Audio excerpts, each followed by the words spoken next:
Mini Miner, and of course, Kelly Link will be your analyst for this bit. That's right, crowd. Y'all can go crazy. That's okay. Man, to think, guys, we've been talking about globals all year. You know, globals, globals is this far away. It's this far away. Now, here we are. How do you feel? We made it. We made it. We're here finally. The whole year has been building up to this. Major 1, 2, 3, the last chance major, but finally we have made it. And in front of this amazing audience right here in Copenhagen, this is where it all goes down. Honestly, Zeke, I've been waiting for this moment since the Invitational finished up last year. And like you said, this has been leading up to it since Majors 1, 2, and 3. All these teams moving through. And now we have a 3-day competition with $4 million on the line. I cannot wait to get started. Yeah, I mean, if we thought the competition was kind of crazy before, this is just that very next step, right? Normally we have 2 days of competition. Now it's 3. There's an upper, a lower bracket. Only 5 games the first 2 days. I mean, pressure's on. The pressure is on. I mean, the players will be feeling it. They'll say they weren't. They'll say, I got nerves of steel. Yeah, not nervous at all. They are. They're nervous. Definitely nervous. But, I mean, how can't you be in this incredible arena in front of all these fans? This is something we haven't seen before. Of course, a single-day grand final, 6 games on Sunday, 5 games in the upper and the lower bracket. So things are going to be a little bit different here. Yeah, I think that's something we haven't really seen before in Fortnite either, this upper and lower bracket. We're going to have 25 teams that we don't even get to see compete tomorrow as well. And also having it be 5 games and then the finals are only 6 games when we're used to a 12-game finals. It's going to be a bit unexpected, I think. That is what we are here for. Now, how long are we here for? Let's take a look at that broadcast schedule. As we've kind of mentioned, today we will be here for 5 games. We got an upper bracket tomorrow, the lower bracket, and make sure you do not miss Sunday, the grand finals of the FNCS Global Championships. It's still so crazy to say those words out loud, but here we are. Vou Dixer Voces Veremo FNCSO Torino Global Espero que Gosta Malta. I'm expecting chaos, I'm expecting excitement, because if the Invitational is anything to go by, that was all 3 of those things. So, I mean, on a grander scale, bigger prize pool, bigger event across the whole year, it's going to be amazing. I mean, when you only have like a region-locked tournament in the FNCS, there's a lot of respect for where teams are going to be dropping. But obviously, by having 6 regions dropping all into each other, there's going to be a bit of contestation, especially around that creaky compound area where I think there's 6 teams competing for all the loot over there. So it's going to be a bit chaotic at the start, I think.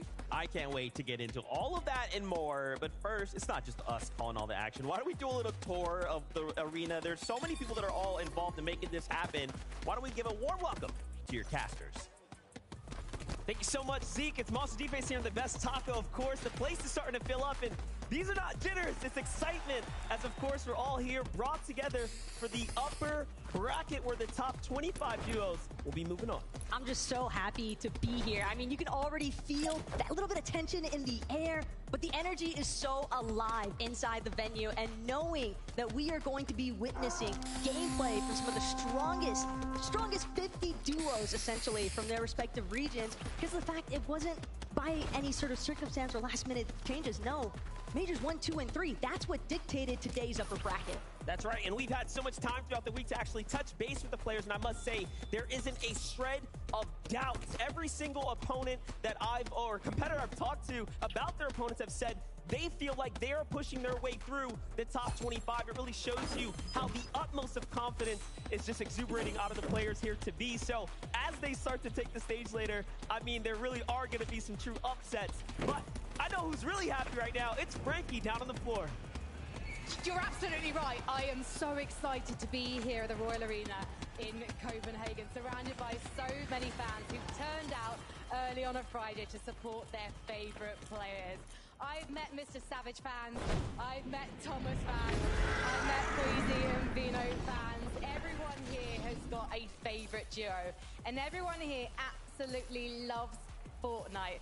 Earlier, I was talking to 20-year-old Charlie, who plays with her mum, not zero builds, because apparently her mum says zero builds is no fun. It's got to be about builds for her. I have to disagree. I have plenty of fun in zero builds, Charlie's mum. But an absolute bunch of legends, surrounded by legends here in the arena. And I cannot wait to see the support they're going to be giving the players all weekend. And speaking of players, they are nervously lining up behind the stage. They've had to split from their duo partner. That's a secret. You'll find out why later on as they walk onto the stage. And so it's almost like every man for himself. Or it would be. But actually, these players, they're so delighted to see each other in person. They're giving each other so much support, and that's all going to change once they board the battle bus. Now, someone who's been giving me a lot of support and taught me so much about Fortnite in the last year is my friend Vivid, and he is over in the Creator Lounge. Doing the tour around the arena. Of course, the fans are funneling in. The players are hiding out backstage, ready to jump in. But we also have more special people here at the Royal Arena. It's going to be creators from around the globe. Very, very excited to talk to them throughout the weekend, kind of get some of their insight, how they are feeling about the event, and check out all of the content that they will be producing as the show goes on. So I am currently over at the Creator Lounge, and this is where we'll be getting some exclusive talks with some of those creators. Now, as far as expectations are concerned for the weekend, I mean, I'm going to be looking towards the NA guys that are going to be competing, right? I am from NA myself, but there's been a lot of talks about some of the smaller regions showing up at the global championships. I mean, we got Brazil, Asia, Middle East, OCE here as well. Cannot wait to see how all of the action unfolds. Just 5 games for the upper bracket today. And as far as that goes, it's going to be very, very exciting. Kelly talked about it. It's a brand new format. Can't wait to see what the players do with it. But for now, we got to go back to the desk. It's going to be Zeke and the crew. Thank you so much, guys. We are getting closer to kicking off the competition. But what is at stake here? Well, there's quite a bit of prize money. Yes. Quite a bit. That's right. Just a little bit. Good amount. Let's have a look. Just a little bit. Take a look. Of course, $1 million going to the duo that can walk away in that #1 spot on Sunday. But even just getting here will net you something. Yeah, 75th place today will get, of course, $4,000 to split between the duo. I love how casually you mentioned, yeah, $1 million. $1 million first place. As you do, standard. That is an incredible sum of money. $500,000 for each of the winning duo. And of course, this is after Sunday's grand finals is where it's all going to go down. This is a huge prize pool, Kelly. It's a huge prize pool, but also it's a huge difference between first and second place. We saw at the Invitational how close it was between Seti and Cammy and Queasy and Vino, how a quick decision changed their placement between first and second. And that today, this weekend, is going to be a $350,000 decision, as well as this incredible trophy that we're seeing right now. Absolutely. Thanks. And big shout out to our friends over at Swarovski. I mean, it's like the Invitational trophy, but just that much crazier. Now, obviously, we have quite a bit of expectations, and I'm sure this crowd, viewers at home, all have their own. Is there people you guys have eyes on? Lots and lots of people. Of course, we have so many duos to talk about, and there's plenty of duos that we have our eyes on to do well, of course, across this weekend. Of course, one of which, Zagu, one of the Asia players, of course, teamed up with Peppo. Exciting duo. I'm excited to see what they can do. Yeah, I mean, we have 50 teams to talk about, and we're going to be breaking them down even more. But just looking at some of the duos that we have right now, the names of like Cooper and Miro. We saw Faizan and Ketos at the Invitational surprise all of us by getting a 5th place against some of the biggest names in the game. I mean, just look at this. It's actually crazy to see this on the screen because these are some of the world's best players all in one lobby together. We're seeing so many massive names on the screen right there. Yomzo and Rise, of course, qualifying through to the upper bracket. A team that we're going to have our eyes on to take the championship home, potentially. Just wild. 6 regions all coming together on a single stage. So there is going to be so much chaos because now you're thinking, okay, well, I'm in this region. I'm used to fighting players from this region. Just kidding. There's 5 other regions that I have to worry about and how they play in their region. Mad. Now, Kelly, you brought up a good point here. Duos that I wanted to kind of focus on. We got to talk about Zagu. We got to talk about Peppo Clip. We saw Zagu back at the Invitational, and man, they put on quite a bit of performance. So they're hoping to bring some of that experience to today. Yeah, I mean, after game number 3 of day 1 of Invitational, Zagu and his duo back then, Mareem, they were actually in 2nd place. So a lot of teams, a lot of people would sort of see Asia as a smaller region and not put them in their top 3, but they have every reason to be in people's top 3. They're going to come out strong, they're going to come out aggressive, and they're going to be feisty. They're also going to be coming out of Eclipse State, one of the new POIs we're seeing this season. And let me tell you, this is an incredible POI, potentially unconned as well. Not only are they going to have the rifts that are near them allowing them to rotate, but they're also going to have those 3 mythic podiums, kind of giving just a little bit more chance for that RNG of what mythic's going to be dropping there. Also, they had a great performance in Majors 1 and 2, getting that 1st place finish in Major 1 and then a 2nd place finish in Major 2. Major 3, though, they actually split. They decided to play with different teams or different teammates. Didn't actually work out as well for them. So now they're back together. They're feeling good, and hopefully they'll get back to their winning ways. That's right. We will definitely be focusing on them, but more duos to highlight across this entire lobby list of players. Let's take a look at Suns and Anon from OCE.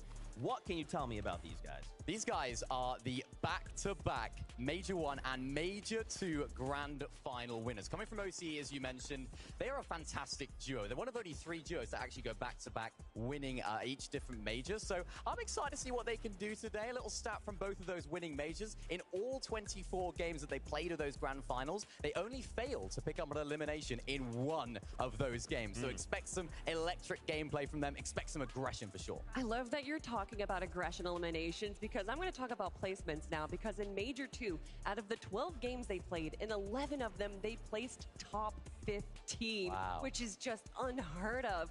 My only concern, though, is that they're landing naughty nets, which isn't the most beneficial POI. They also have the likes of Queasy and Vino landing just to the west of them, so that's going to be a little scary. It's a difficult spot to get Storm Surge from. Naughty nets has been traditionally one of those spots, particularly on OC. They don't have the practice on the global stage.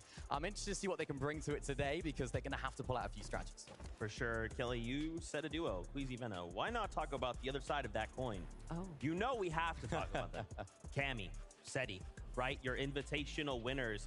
They went from winning the invitational to not having the best start in Major number 1. But following, they really picked up the pace. Yeah, I mean, we know this duo from this moment, isn't it, Kelly? What a moment this was. Invitational, Queasy and Veno contesting them at their drop spot, and we all know how this went. I mean, knowing your POI and the ins and outs is so pivotal, and we see that in this moment at the Invitational, why that made such a difference, why Queasy and Vino didn't know that you couldn't build a wall there, and that's what separated them from success and failure. And I think they kind of got a little taste of their own medicine, because in Major 3, we saw them have a little, Major 1, they had a kind of a rough start, getting 23rd place right there. In Major 2, though, they got 5th place. And then in Major 3, getting 4th place, top 5 in 6 of the 12 games. Yeah, and as you can see, they're landing at Frenzy Field today. The biggest question mark for this duo for this competition today is that they are actually contested, which is something we haven't seen from them since Major 1 this year. They didn't have a great major, as you said, Kelly, but for them, they've been practicing a lot off spawn at the moment, and even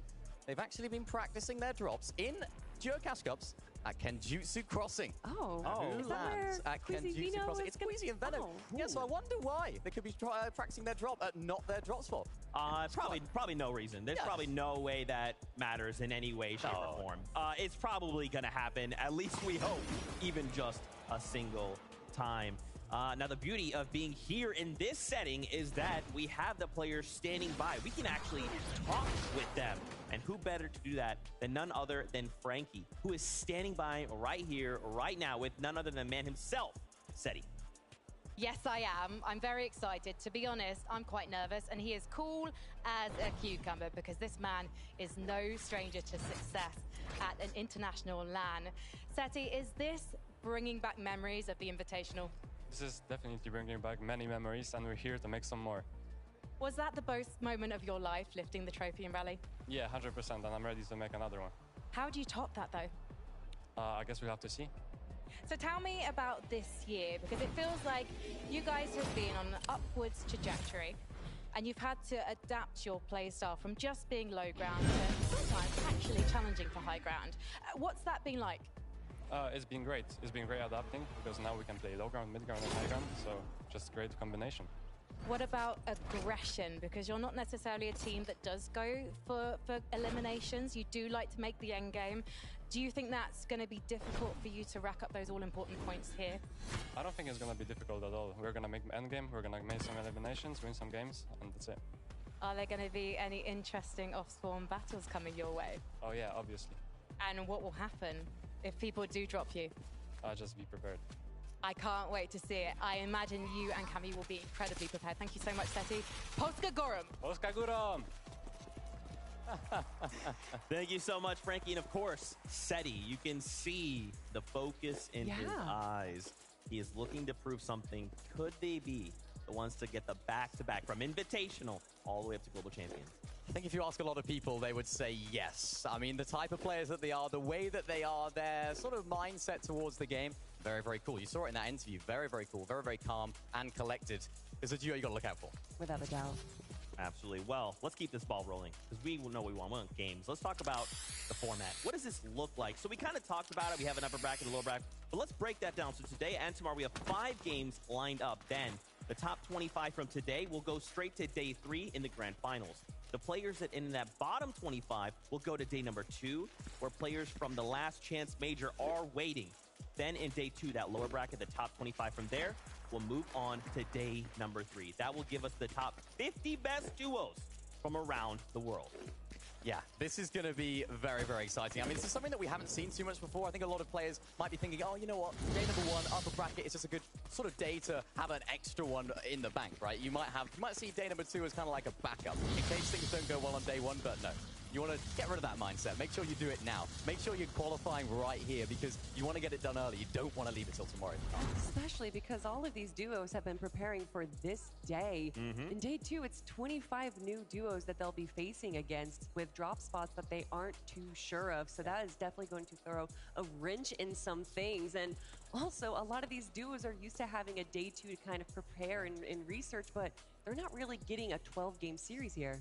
Yeah, and I like that you kind of talk about this day 2, 25 new teams. There's just so much to track of, especially when you have things like the points, right? We have 65 points for the Victory Royale. Every elimination is worth 4 points, and we cannot forget those all-important mid-match objective points. Yeah, mid-match objectives obviously been recently introduced to the game. They've already had a new dynamic to the game. Of course, we have the Forecast Towers worth 3 points, and of course, the Rift Island worth 15 points. It's an absolutely huge sum. A lot of players will actually sort of dictate their playstyle around those mid-match objectives, particularly with that island. We see teams going for that and making it almost their gameplay personality, going for that island every single game. And even the drop spot choice for the Forecast Towers, for some teams, that's absolutely vital.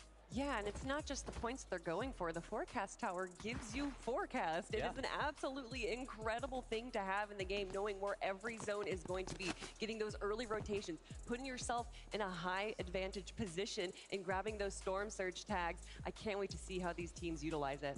I cannot wait. You guys have got me hyped. Now, of course, we're talking about what this looks like, these off-spawn fights. Well, let's hear from the players themselves. Check this out.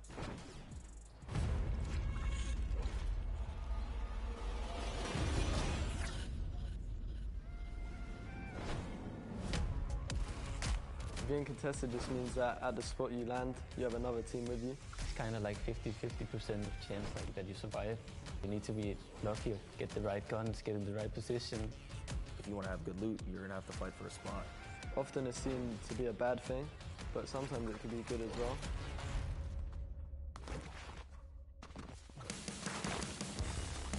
We're dropping on the racetrack. Currently we're contested by Aegis and Canada. I wouldn't say that I'm scared of them. We've been playing against better players all than them, for sure. We're landing Pinksplit, so it's like in the middle of almost like all the good POIs. And we're contested by Acorn and Cold. And we're probably just going to try eliminate them as fast as possible. They're good fighters, but I think that me and Acorn are just better. La verdad es que no tenemos ningún plan, solo que si ellos van a querer fightear, vamos a tener que terminar peleando y nosotros no tenemos miedo. The main things I look for when landing a POI is how much metal it has. Wood and brick is everywhere around the map, but if you can get cap metal, you're already at an advantage. If you don't get a gun instant, you have a really good chance of getting out of the game really quick. If you can't get a good drop spot, it just makes life 10 times harder for you. It's just one of the most important parts of the game. you're thinking of landing on us, good luck. We've had teams contested. They got last place. They can try again. If I eliminate Thomas and Malabuka 6 games in a row, I'm 100% winning this tournament. Everyone that contests us is going to get eliminated. They're finished. They're finished. Well, this is kind of interesting because I've just heard you two talking about each other in the video that we recorded on Media Day. And Thomas, you said that you have faced Osborne battles against better players than Canada before. Can you look him in the eyes now and just reiterate that statement, please? I mean, most EU players, like, in the top level is better than NA players, so, I mean, that's kind of true, but, like, you know me, like, I'm the FNCS winner, just won, you know what I'm saying? Like, you're going to see today, like, who's really the GOAT, you know what I'm saying? And you also said, Canada, that if you win all the Osborne battles today, you're taking that trophy. But I thought, after watching your Major 3 winners interview on FNCS, that you didn't care about winning here. I mean, like, being contested, like, it sucks. Like, I was contested, like, FNCS Major 2, and, like, you can't really do anything about it. But, like, when I heard I was coming to Copenhagen, like I'm not gonna lie, I'm here to find a girlfriend, you know what I'm saying? The Danish girls are here, they're pretty beautiful, so. Can I keep your eyes on the prize, though? Because there is a trophy out there. You're going to go and have a date with it in a moment. So you have a think about what really matters in life, and I'll give you a hint, it's Fortnite. And I'm going to come back to Thomas, because I want to know why you're so devoted to dropping at racetrack. I mean, we've been learning that the entire year, so we wouldn't switch drop, like, it would be dumb. We haven't practiced anything else, so, yeah. And what's happened when other people have tried to drop you there?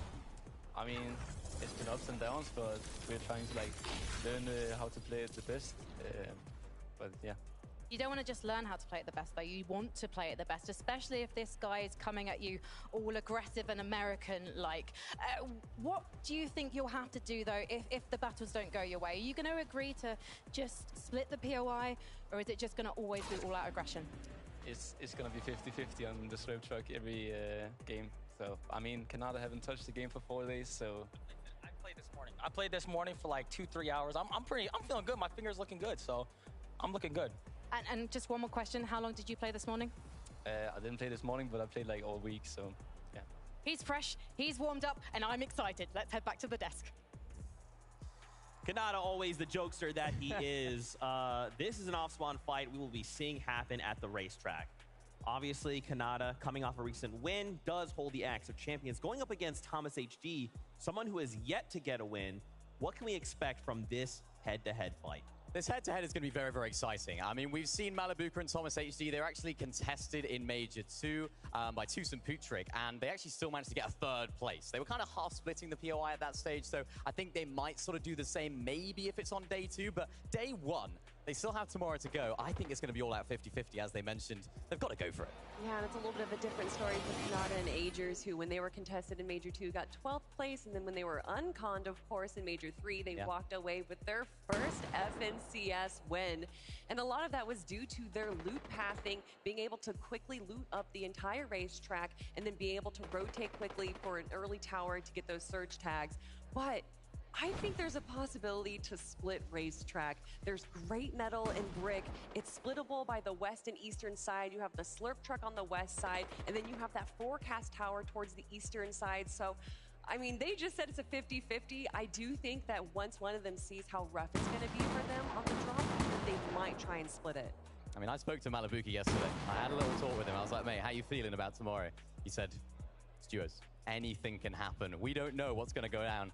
And I'm sure for a lot of fans in here, for a lot of fans are all over Denmark, they'll be feeling like this is Thomas's destiny, right? Hasn't won an FNCS yet. And what better place, what better time to do it than now? And Thomas just is regarded as one of the best mechanical players in the world. Yeah.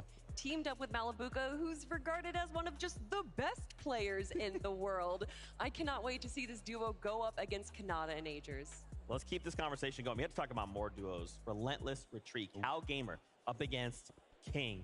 Yes, it's that King, top 5 of the World Cup King, probably BR's best player or regarded the best player, that King.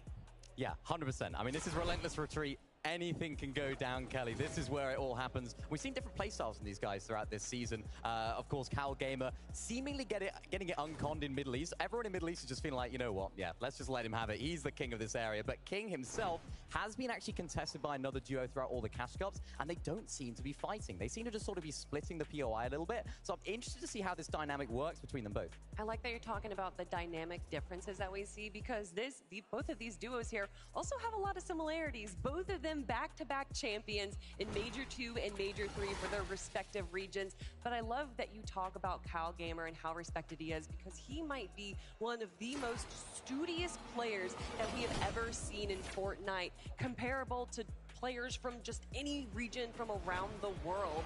And again, Relentless Retreat is a splittable POI, but what I'm interested in seeing is that it takes about a minute to be able to get down into the vault for those mythic POIs, and whichever team is able to get down there first is probably going to have the upper hand. I'm really glad you mentioned that, because I was actually speaking to King. Yes, I get to speak with all the players. You know, we all get on.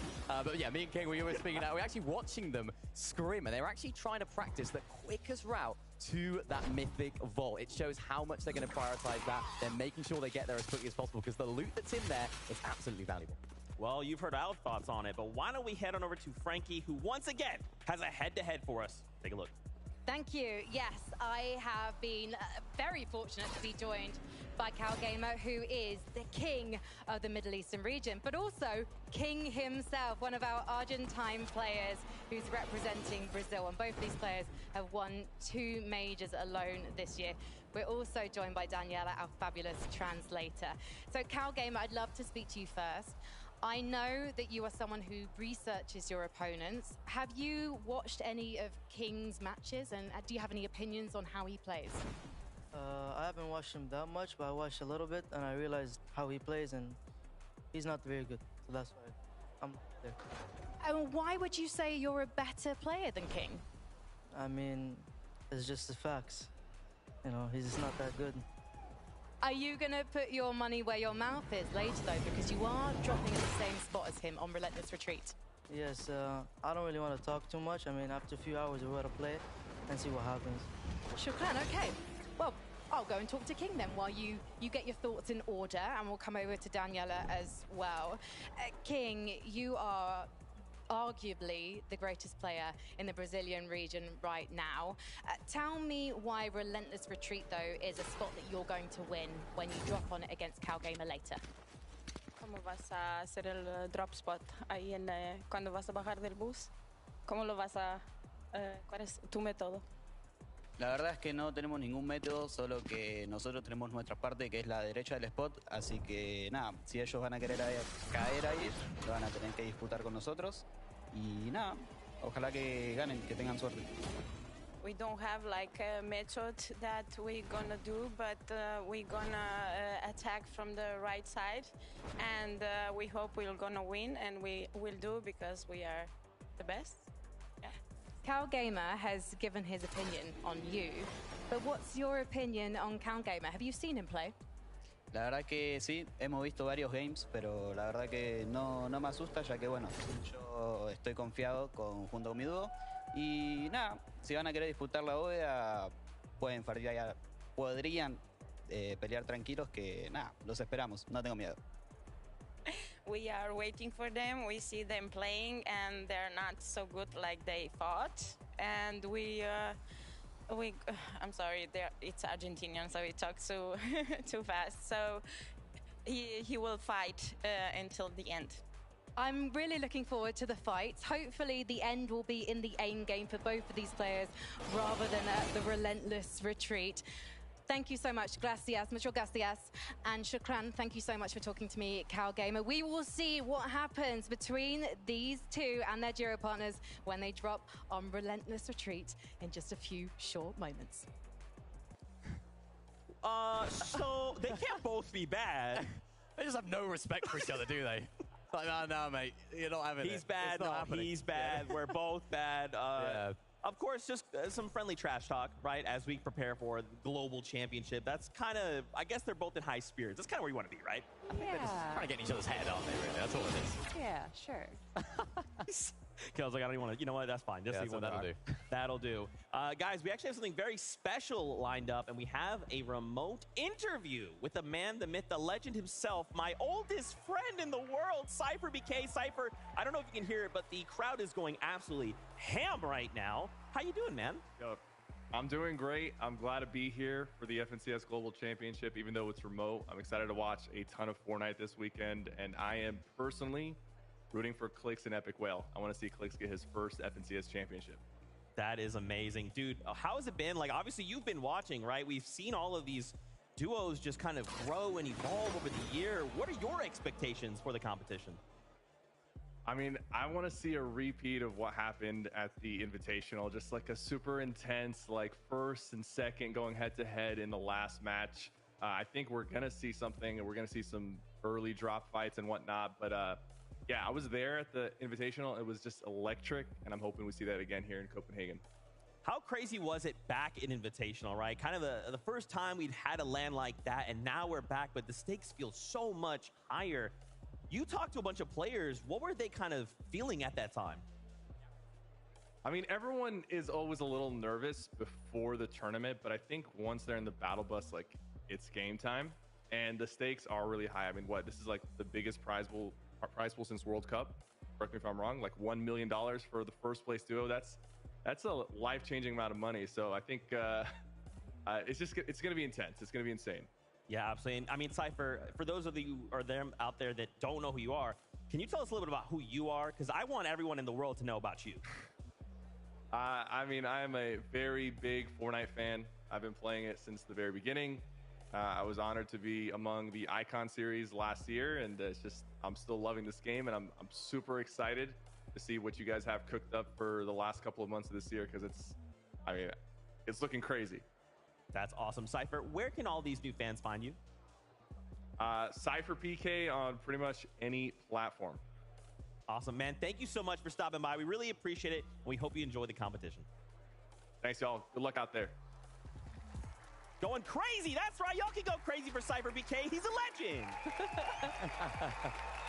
Y'all, this crowd is the best crowd I think we have ever had. Yeah. And that's great, because we're going to see next level Fortnite. I don't know that I'm like prepared for what we're going to see this weekend.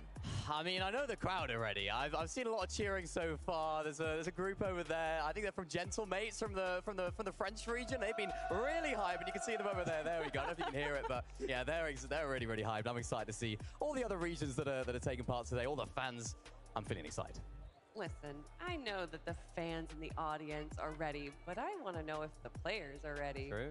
That's right. Well, we are not that far away, so you've gotten our thoughts. Why don't we get the thoughts of our casters as we draw ever closer to the competition?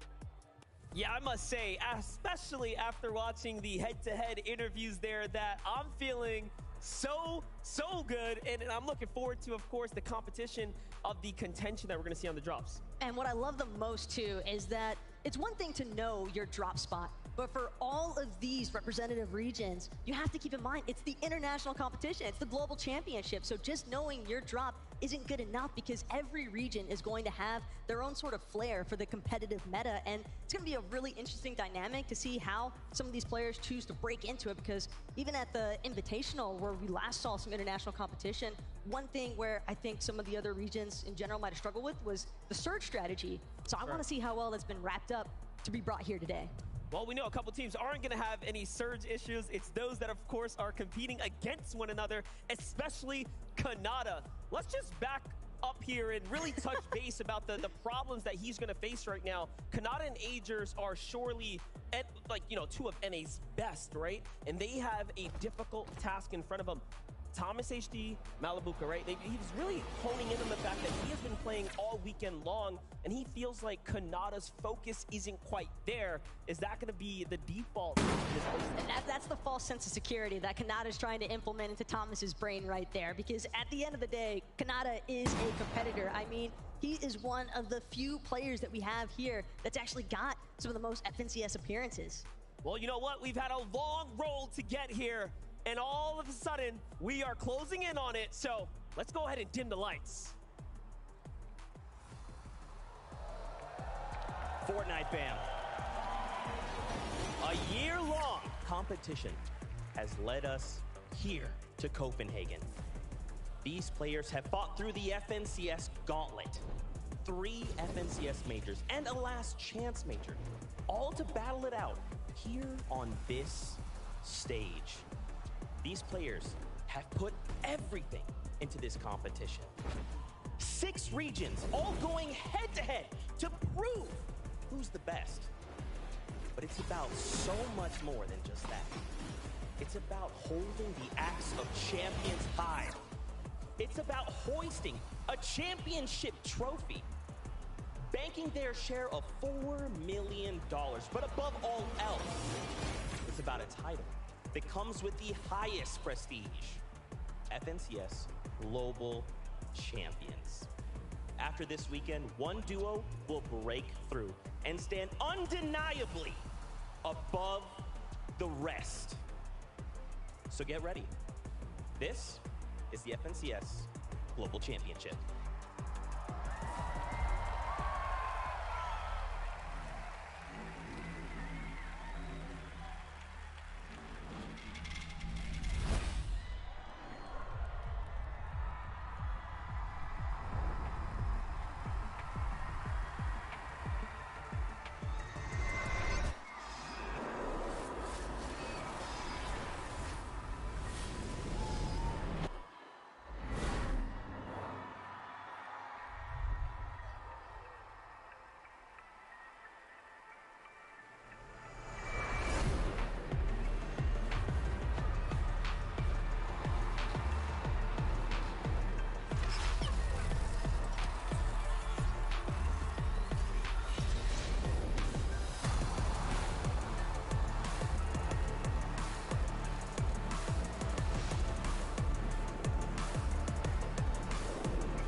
The stage is ready. The trophy is here. But you can't crown a champion if there are no contenders. Copenhagen Royal Arena, are you ready to meet the players? Let's bring them on.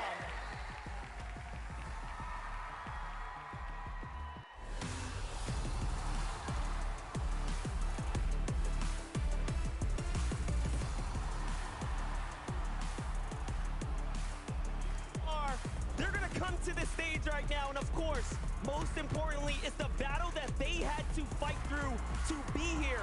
Bullying their way through the Shockwave Hammer meta, one of the most destructive seasons. They have to brace for chaos as these players now step into the most chaotic environment they have faced all year long. And with 196 total finals appearances spread amongst all of them, they are here to show exactly why they're the forerunners of their respective regions. And you think about it, they had the first chances, the first opportunities put in front of them, and they did just that. They secured it, and here they are.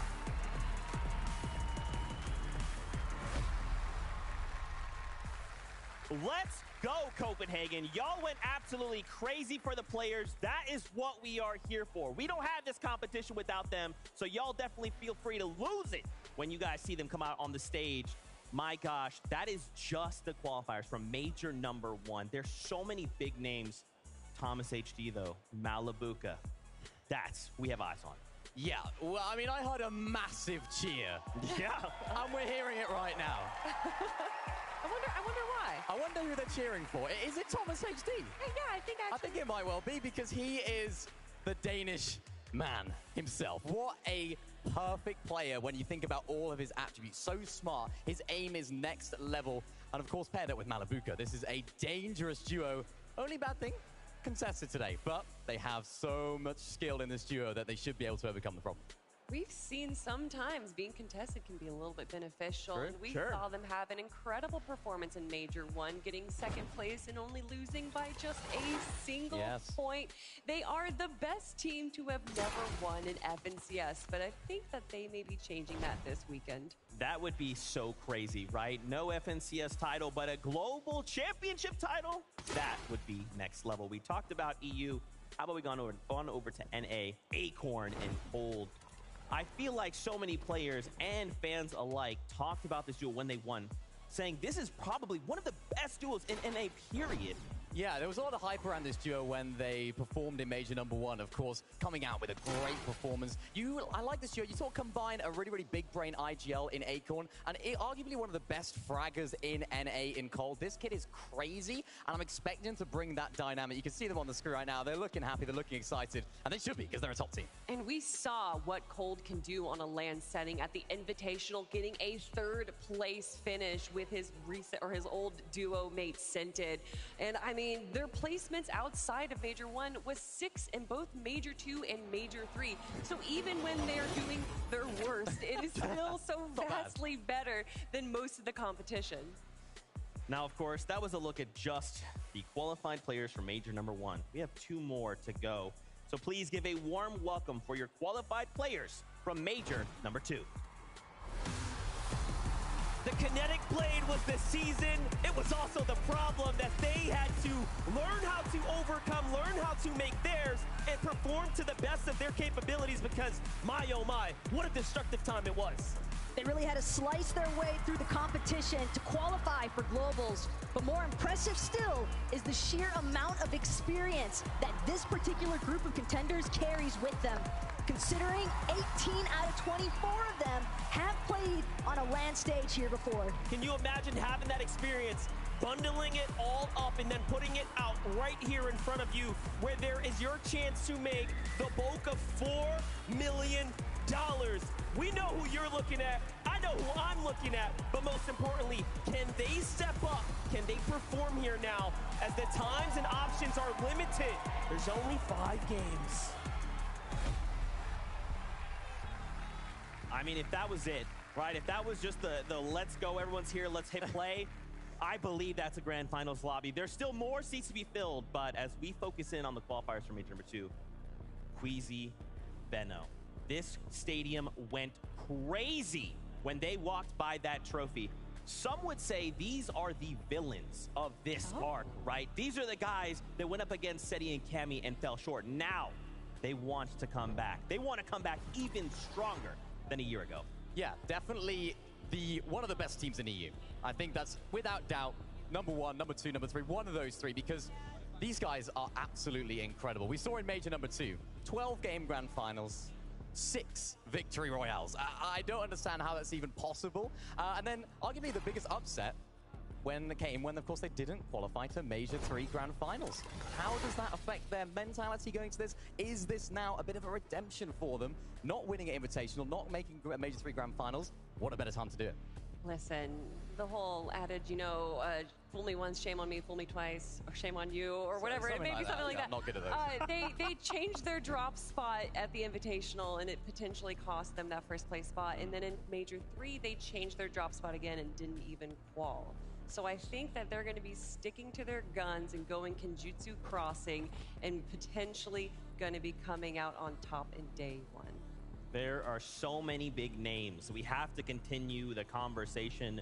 Miro and Cooper now kind of focusing in on NA. Miro just ridiculously decorated. Yeah, a really, really decorated player in the NA region. Won so many FNCS titles, paired up with a less experienced player. And this is a really nice storyline because you have the experience of Miro. He's actually not IGLing this duo. It's usually Cooper that takes that role. And he's actually saying, you know what? I'll take the reins. I'll use your experience when it comes to fragging because Miro's just one of the best in the world at that. And of course, he can lead the way, lead the tarps, and make sure they make their way to endgame. This is one of those duos that I'm really, really excited to see how they perform on LAN because both of them are very, very talented, but together, we're yet to see them in this stage. No, but we did see them perform incredibly well in Major 2, getting a second place finish. And I think Rumble Ruins is a great POI for them, being in the center, being able to handle rotations, which seems to be a little bit of an issue for them in earlier seasons. So I'm excited to see. Miro, obviously, as you were saying, an incredible player, a 5-time FNCS champ. However, most of those wins were with his old duo mate, Bugha. Absolutely. Well, we have one group of players left, so Arena, welcome them. This is your qualified players from Major number 3. And as we all know, Fortnite is ever changing and evolving season to season. You never really know what you are going to get, but guess what? This team, these players had to go against the zero mobility when it was arguably so difficult. And what they might have lacked in mobility, they certainly made up for as far as adaptability is concerned. Because having gone through every single iteration of competitive seasons, competitive metas, to find themselves here at the global stage, that is the embodiment of mental fortitude. And really and truly, it's one of the hardest things to do, is when it's your last chances, when it's your last opportunities to punch your way straight through to the biggest opportunity of your career. And it's time to put up those numbers. Can you do it? Surely all of our Major 3 qualifiers had to play with that pressure. They had to play with that knowingly, you know, a looming pressure of, hey, I can only do this one more time. And again, considering what's at stake, considering that they want to go straight in to that finals lobby here on Sunday, this is their moment to siege it all. That's right. There are no more chances up for grabs here other than the 5 that's put in front of them. You want to do it here and now. Will you be one of the first top 25 duos to punch through to Sunday? We'll find out. I know you felt that. These are incredible players. This is 50 of the very best. The upper bracket all facing off today. You can feel it. The atmosphere is electric. It's not just this amazing crowd. It is every single one of these players. They all know what they have to do. Top 25 by the end of the day. Yeah, this is it. This is our lobby. I mean, we haven't spoken about yet in depth. How can we not? Bugha, the man himself. What a player, of course, the World Cup winner. How many times have we said World Cup winner? Does anyone need to be reminded at this stage? World Cup winner? No. No, not really. Never. I mean, Bugha and Threats, I love this duo here. Bugha obviously having the history and the knowledge, with Threats having just some of the most insane aim in the game. Having these two powerhouses together definitely excites me. And what excites me even more is that they're landing Sanguine Suites, one of the new POIs, where they're going to have those 2 mythic podiums. And it has absolutely insane amount of chests, ammo, and loot. So even though they're going to be contested by Nutty, I don't think that's going to be too much of a concern for them. Yeah, and I was speaking to Threats yesterday. I was saying, how are you going to approach that off spawn? He said, mate, there's so much loot at this drop spot. We're not too concerned about fighting each other off spawn, but we want that vault. They're going to be going for that vault every single game, so we'll see how it goes for them. So insane. More duos to talk about. Iamzo and Rise, front runners from NA, a duo that all of us just feel and expect such greatness from them. Now the question becomes, how do they perform on LAN? Yeah, the Canadian duo here. A lot of people had a lot of expectations for them going into Major 3. Donda's the best team in NA at that time. Didn't quite live up to that first place, but still managed to get a 3rd place overall. Lots and lots of hype around this team. We haven't seen them perform on LAN yet, so this is going to be a very, very big test for them. Will they live up to that hype? Will the weight lay on their shoulders a little bit and maybe put a little bit too much pressure on them? I'm not sure, but either way, they have the talent. I mean, you're talking about 3rd place in Major 3, but I don't think that paints the full picture, because in Major 1, they also got a 3rd place. In Major 2, their worst performance was 4th. Yeah. They have the best placement between all 3 majors than anyone else here. And they're going to be landing in the gas station, which is a great split POI. So I think they might be the kings of NA for today. What about the kings of OCE? Could that be Worthy and Alex? I had an opportunity to meet Worthy, just a sweet guy. Yeah. But Alex is pretty widely regarded as the best player in OCE. Yeah, 100%. Such a recognizable character in the OCE scene as well. And these guys definitely pack a punch as a duo. In Major 3 Grand Finals, Alex on his own had more eliminations than 33 teams had eliminations. So him as a solo is outperforming some duos, which is absolutely insane. A big thanks to Coach Timmy for that stat, because that is just showing how good these guys can be when they're on this big stage, when they're in those Grand Finals. They do not crumble under pressure. I mean, I think that incredible power is showcasing also in Majors 1 and 2. He placed 5th and 3rd, but just him, because this duo formed in Major 3. They might be actually the newest duo that we're going to be seeing compete here today. And they're going to be landing near that creaky compound where there are so many teams landing there. It's going to be interesting, to say the least. To say the least, indeed. Now, of course, we only have 5 games here today. Pressure is on. With less games, you cannot make a mistake. How much does even just this going down to 5 games change everything? I mean, it changes everything, particularly if you are contested. If you lose off spawn, that's a 5th of your games gone, where previously it was a little bit less than that. So you have to make the games count that you are contested off spawn. We talked about Malibuka and Thomas HD versus Aegis and Kanadas earlier. If those guys don't have a good game when they make it off spawn, there's no guarantees that you'll make the next one off spawn. So you have to make it count. And we always talk about, you know, maybe they're a day 1 team, a day 2 team. Oh, they're going to have an opportunity after day 1 to VOD review and look. They're not going to have that opportunity. Essentially, these are like 3 separate tournaments each day. So these teams are going to have to do everything they can that day to get in that top 25 spot. Yeah, I think when I think about more of these duos that we're going to see, right, Tayson and Mustache, another duo that kind of just jumps to the front of my mind. Tayson, I mean, if you asked any EU player, you just said the name Tayson, they'd be like, yep, I'm scared, I'm good, leave me alone. But also now paired up with Mustache. Where are these guys landing? What can we expect from them? I mean, Tayson widely regarded as the GOAT of Fortnite. However, there's a big however. Okay. He's yet to do it on land. He's yet to do it on this massive stage. So a lot of people would say he's the online GOAT, which I agree with, 100%. He's won so many FNCS across different gamers, different chapters, whatever the meta, he is on top. But what a perfect time, what a perfect storyline for Tayson and Mustache to finally do it, to finally crown Tayson as an in-person winner, not just online. Yeah, and we're talking about Tayson, but Mustache is also an incredible player in his own right. But there is a thing such as tournament jitters, and Tayson definitely seems to have an issue with that, being in front of all of these people, thousands of people on stage is a little bit different than playing at home in front of your own setup and everything. But I think with the right preparation, they've had a lot of opportunity to practice leading up into this, then maybe he can finally be the land GOAT we know he can be. But how much of that, you kind of talk about being here in front of the crowd, even that one mistake, how much could that affect those mentals, right, Kelly? Because it's easy to say at home, I made a mistake, I'm out, okay, let me just get up, walk around, whatever. This is so very different. I think it depends on the players and the team. When you have someone like Kanata, which if you guys haven't had the opportunity to watch the Major 3 playback of him, where essentially the entire time he's just screaming, Agers, Agers. I think having mentality like that, even when you're down, is such a big deal. And you'll hear a lot of these players, what's a big part of your success in winning this major, that major. And a lot of them will say keeping their head in the game, even when going down, just talking about what went wrong and moving on from it instead of dwelling on it. So different being in this environment. You know, you're at a different desk, everything's a little bit different, a chair potentially is a little bit different as well. So everything is almost alien to you from what you're used to. You can't just get up after a bad game, go have a cup of tea and relax in the living room. You have to stay in this area, and that's what can add to the pressure as well. You're in this area, you're in this zone, it's now or never, and they do it. I wanted to ask a question here. So obviously the bottom 25 move on to tomorrow, okay? Yeah. So if you're one of these duos that find yourself in the bottom 25, let's say they've revealed some kind of strategy. Is that good? Is that bad going into lower bracket? Is there some kind of advantage or disadvantage to doing so?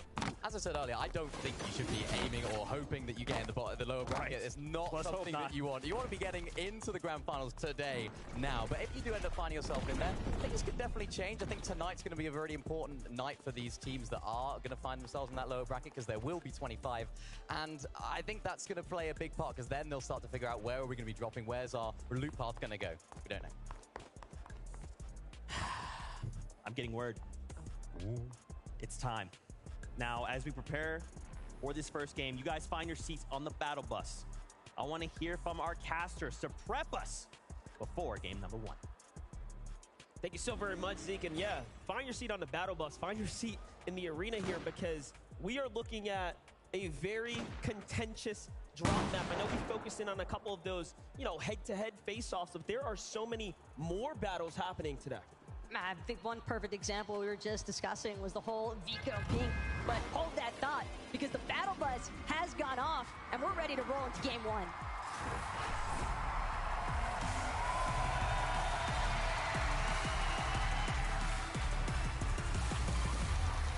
The FNCS Global Championship game number 1 starts right now. There is the bus. Now we get to jump off and really take to the world and see who will be able to put up all of the numbers that they are claiming that they are worth. Let's watch it. We get to start things off here, of course, with King and Cameron.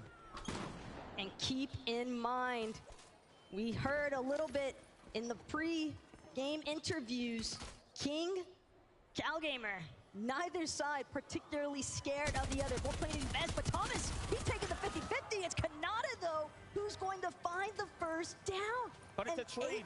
It's a trade on both sides. Aegis is down as well. Kanata will have to do a big convert here or go head-to-head, toe-to-toe with Malabuka. Malabuka, who just has a singular build. He goes for the open exchange. And now Kanata's going for the push. Things are going to slow down. It's going to come down to everything. He gets the first tags. Can he get the follow-up here? Pressure's on. One more tag, and no! Kanata falls. Malabuka comes out on top. Malabuka with the twin mag, but I don't think the pressure stopped just yet. He's taking a moment here, and that is massive. The reboot ban providing just enough coverage away from those pistol shots out of Kanata, and the first 50-50 will go EU's way. And you can see that is the simple tactics coming into play. A little bit of high ground, all of a sudden the leverage was thrown on the other side. But here we have Nutty and Capser, who are contesting Bugha and Threats here at the Sanguine Suite. This is a very tough battle to have to go against as well, because they too are going for a landing of 50-50, depending on, of course, what you pick up here. But so far, it does seem like Bugha has to play a little bit slow. I do not see his duo in sight. Threats seemingly already eliminated here, so Bugha will be forced to try and choose the proper moment to engage. Just gonna stay crouched for the time being, though. Again, keep in mind the amount of builds he actually has to work with. And Infiltrator Pump might be able to buy him a little bit of time as well, but seems as though Bugha is investing fully into weaponry here, understanding he can't take that extra second to reload. He doesn't have a teammate to fall back on just in case. And as for Nutty and Abzer, they seem to be just taking their time, actually prioritizing some of the loot inside of Singlet. Well, as one duo falls, another one rises up to the occasion. Here we have Ianzo and Rise looking pretty solid, getting their drops and their route together. So far, so good. Speaking about other things happening, though, I did see Baka, who is also contested up towards the northern portion of the map, get an exchange off there, too. And here we get to take a look in with Queasy and Vino down at the Kenjutsu crossing. Yeah, ways outside of the map, and the real curious question to ask here is how well exactly they're going to be able to manage some of that early surge, because being this far south at Kenjutsu, it's not exactly the easiest in terms of elevation, having to deal with some of those other teams surrounding you. Can maybe expect that Queasy might look to wait for Venom to continue scouting a little bit further in, maybe towards the bridge. We might see them looking to implement a little bit of surge strategy. And Sloppy Shores, Tayson, he's having to eat some damage as is, but has plenty of shields to work back with. Oh yeah, we all know that this here is definitely a very popular exchange. Teams will often fight it out, as Sloppy Shores, one of the major POIs that will just yield so much additional heals, of course, that you can continue to play off of and bounce back from. Meanwhile, Mustache down low, continuing to get his material together. We're going to jump on over to Datus and Stain here, looking pretty solid over at the Frenzy Fields. Just north of this, we also know that Acorn and Cold were equally contested somewhere near their drop. And look, they've wiped the team, and they're up towards the top right now.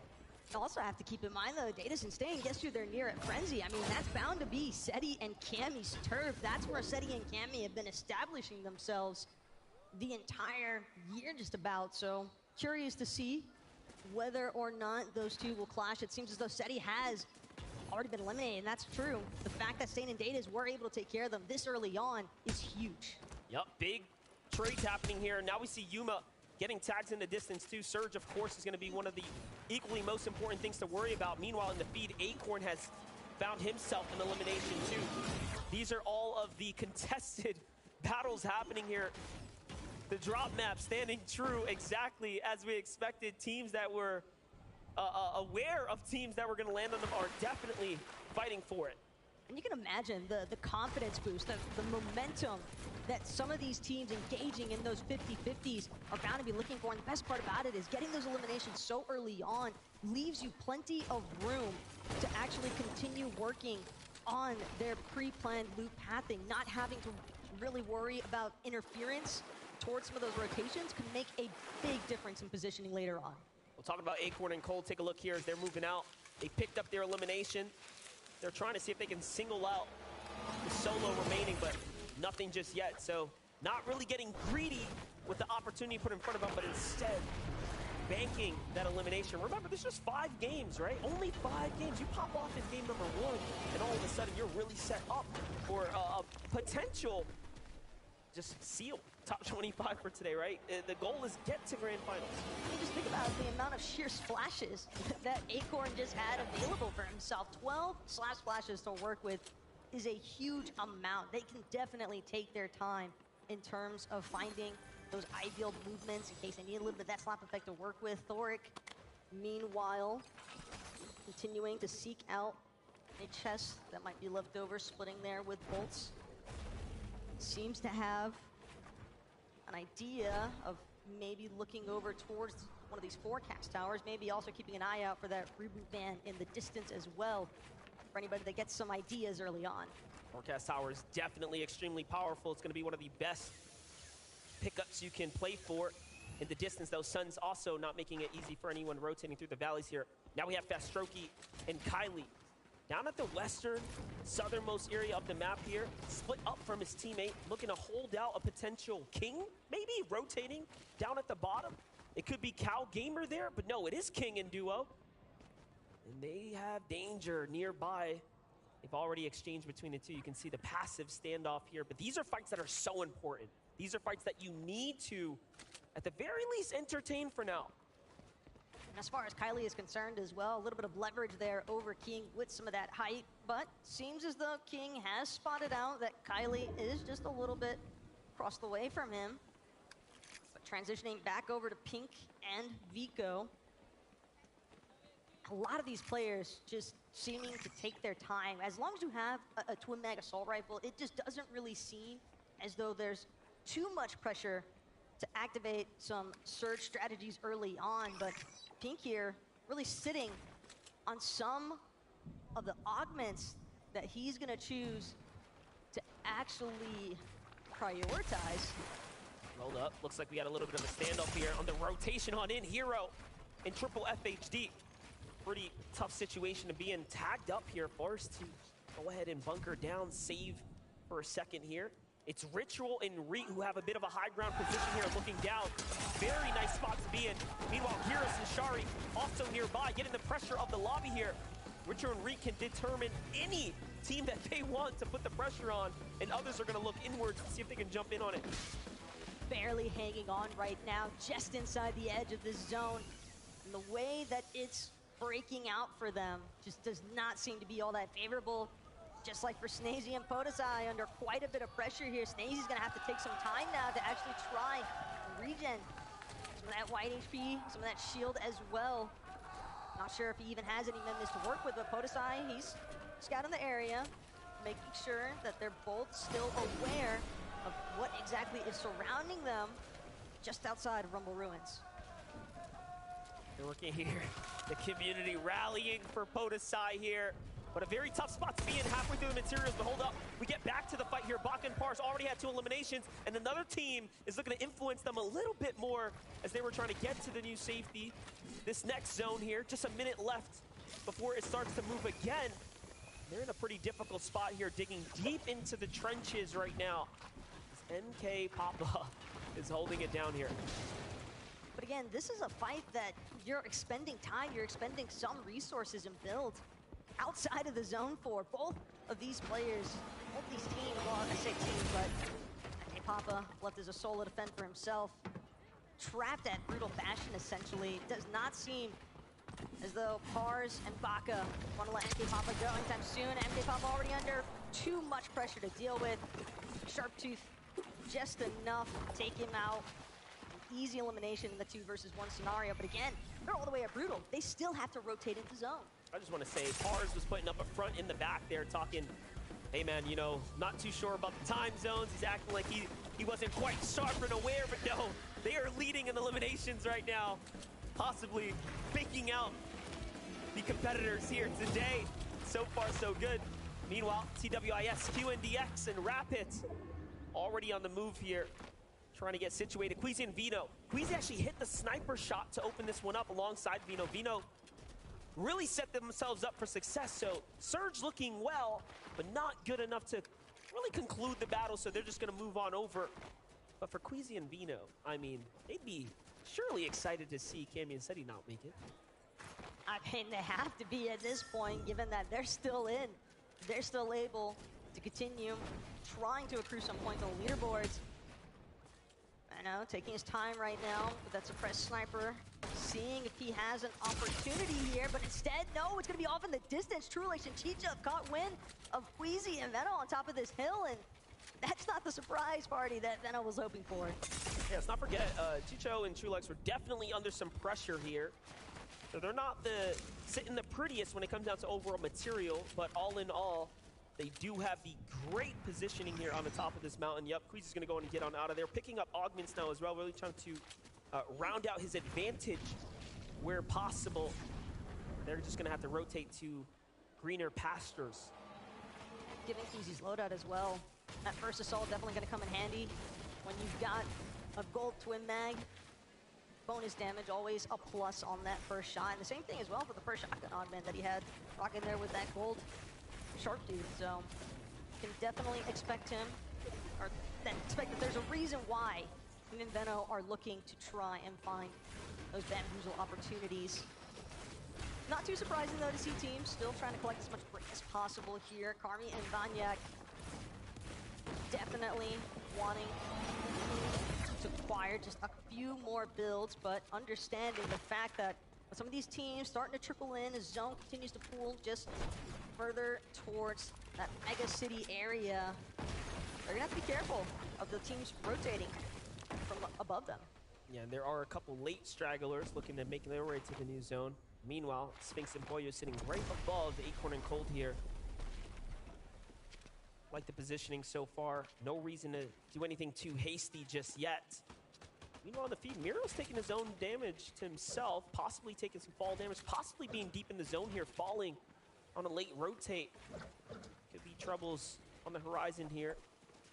Not forget, Miro has all of the in-person experience. He has the FNCS titles under his belt, but his teammate needs to pick it up. Let's watch those Sphinx. Look at the material count here. This is a desperate plea to get somewhere that he can replenish. So coming into the mega city comes with its own risk, but there it is. Refarming material is going to be the name of the game for them. Meanwhile, securing the island, Malabuka and Thomas HD.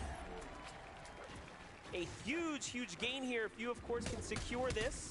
Worth 15 points. You are the first to rip the island to go ahead and convert. It definitely seems as though Malabuka and Thomas are initially going to be successful. I'm not sure if these other teams that are looking to actually rip them will have a chance to catch up in time. As Malabuka, Thomas, still holding down the capture point. You've got to be aware of the fact that there are bound to be some other teams.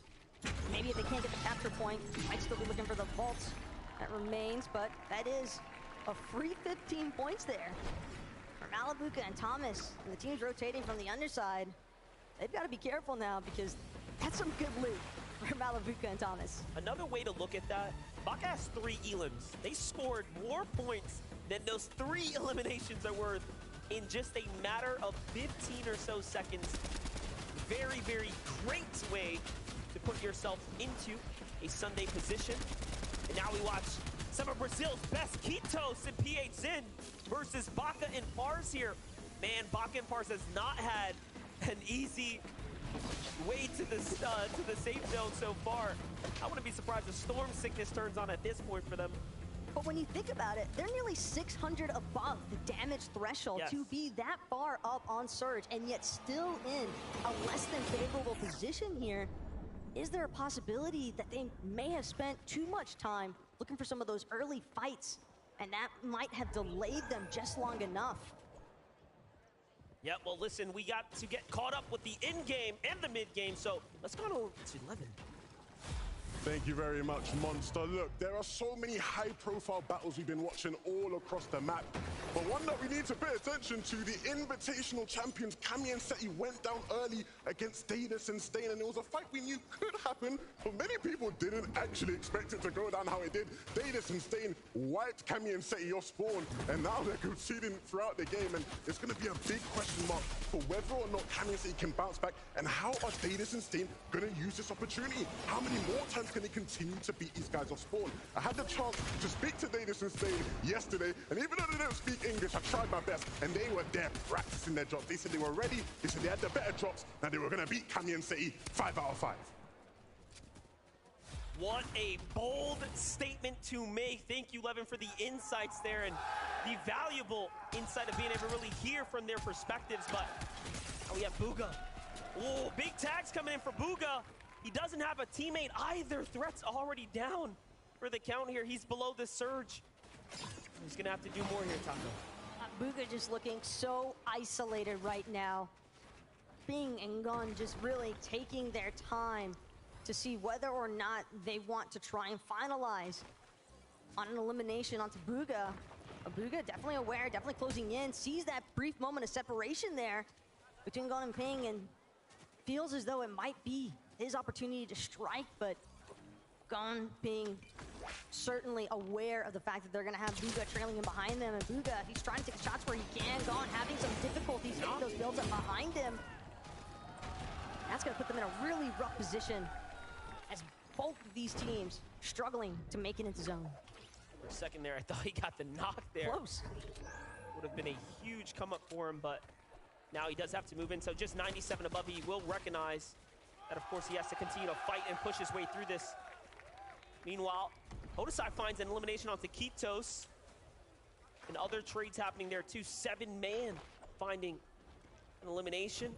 And his teammate Mshari gets one as well. So Middle East finding their success tier 2. Let's jump on over to Miro. Miro, who picked up Okis just a bit ago. That's going to be the single Elim in the pocket there. And a long, long rotate now as they have to push all the way eastern here if he wants to get safe. You can see Miro kind of just hoping that nobody's going to spot him out from Mega City, but for Miro and Cooper, all too easy pickings here on the poor Okis, trying to hold his own, but unfortunately, this pincer maneuver is one that we've seen time and time again from the likes of Miro and Cooper. Just a synchronized attack that is way too problematic for Insola to deal with. Look at that, Alex and Worthy turns the corner, and Gon is waiting there from the outside of the zone, so we know Bugha is also close by. It's a very dangerous pocket to be in. I like that they're going out and around the edges here, but zone is already up to 2 ticks worth of damage for every time you sit in the zone there. Alex and Worthy also have a little bit of an uphill adventure. Crash Pad's definitely gonna help out with that as far as just getting them some forward distance coverage, but again, you have to expect that there's a decent amount of teams that were kind of situated inside of Mega City. Those will be some of the front leaders as far as getting more towards that center of zone. Got a handful of teams trying to prioritize as things continue to pull further and further away from Mega City. And Hero, a nice little glide in, won't be interrupted there on the launch pad, but look at this, Lou, look at these builds. That is not the kind of loadout that you want to see this deep into the game. Yeah, big commitment as well into the double metal fortress here to pick themselves up that low ground position. Meanwhile, Acorn and Cold just slide their way in, so big teams we're seeing here on the horizon. Tayson Mustache still alive. Malabuka and crew up top. Meanwhile, FHD opens the window and gets punished immediately. Looks like Hero's gonna have to leave his teammate down for the count potentially here now as he's going on in. Not worth sitting around here. Potentially has the team on the hunt. Yes, it is. Yuma right on his heels here. And Vino and Queasy jump in to finish the deal. So that's going to be the huge refreshers for Vino and Queasy now. But, you know, Queasy, they have so much space to work with. You can see some of the congestion that's starting to build on this bottom edge of the zone. But as far as Queasy and Men are concerned, they're definitely far enough above the damage threshold, 439 damage above. That heisted breacher as well for Queasy, depending on which direction they actually choose to tarp out in, could make some quick work of builds and lead for a great attack opportunity there. Luga's in a very tough position here. 172 damage below the surge threshold as the pressure continues to mount on top of his shoulders here. Already out of material now. This is an all or nothing situation. He hears a fight happening nearby. Just a couple of quick farms there, but he has to get into this one. This is truly all or nothing, but no! Bound, and he makes his way through the builds there and crushed. That's just the unfortunate side effects of not having any builds of your own to work with. You're just breaking through everybody else's with a pickaxe, hoping that you're not gonna break through the wrong build.